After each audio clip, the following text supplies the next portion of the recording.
Hi mga besh! Welcome back to another day, another kulitan vlog. Hindi po ito Thailand, hindi rin Vietnam. So this is Saranay Caloocan.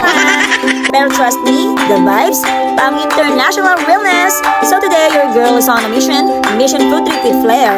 At ang goal natin, kumain like a queen sa kalsada. So, G ka na ba? Let's go! So ayan na nga at nag-ikot-ikot na kami. First stop, inihaw na pusit. Yes girl, grilled pusit na may konting drama. Sabi nga ng ate sa stall, mangangkuyan ma'am ha. Sabi ko ate, ang buhay ko nga spicy, yan pa kaya? Spicy yarn, char. Bite number 1, juicy. Bite number 2, spiritual experience. Kasi I almost cried, but with lip gloss Solientak of course.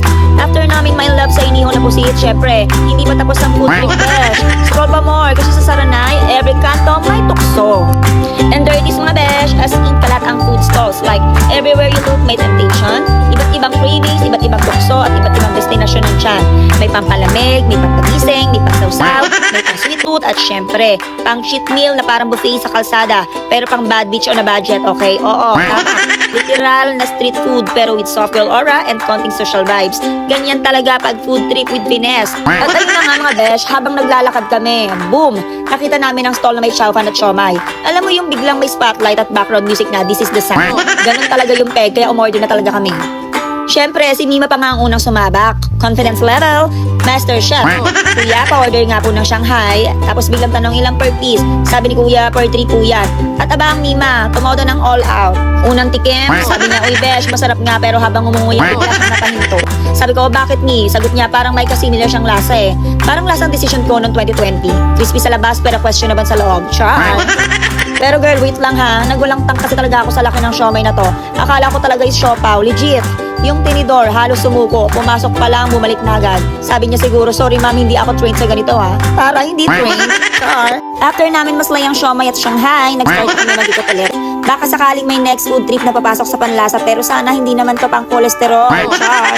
At syempre, lakad ulit like rich tita on a mission pero deep inside, gutom pa rin ang mga yan.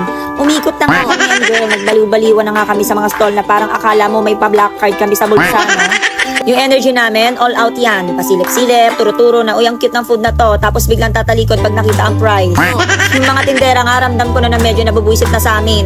Yung mga tingin kasi nila na parang sinasabi na, oy, bibili ba kayo o magpo-photoshoot lang talaga to? Pero besh, aura muna bago order. Kasi nga naman, hindi naman lahat ng may hawak ng naka-aura ay may pangbayad.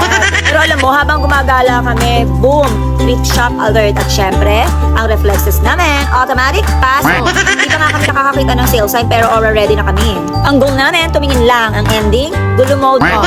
Si Nima na nasa shoe section, ako na nasa blazer area na pang birthday outfit kahit wala naman talagang invite. Alam mo yung parang tingin lang talaga turned into bakit may bit-bit na talaga siyang steamer like, girl, bakit? Hindi ko alam talaga kung saan niya yan gagamitin pero talagang nabudol kami ng very light dito. Tapos after ng mini shopping breakdown, next stop, perfume station.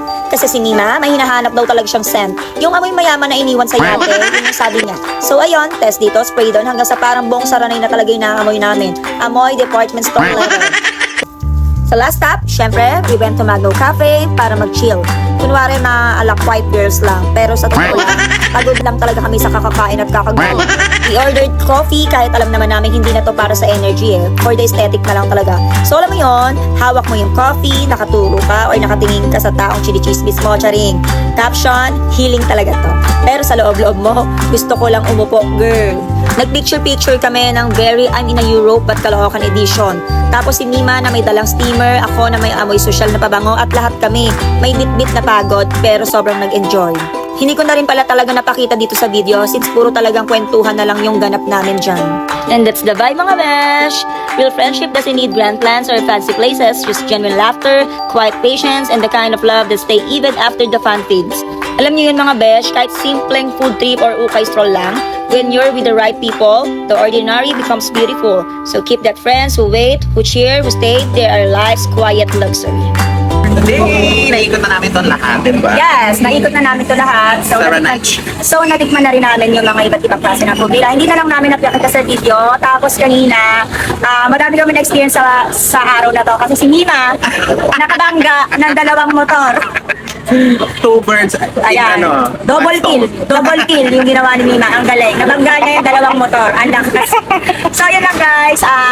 Upload na lang namin yung video na to. And thank you. Bye!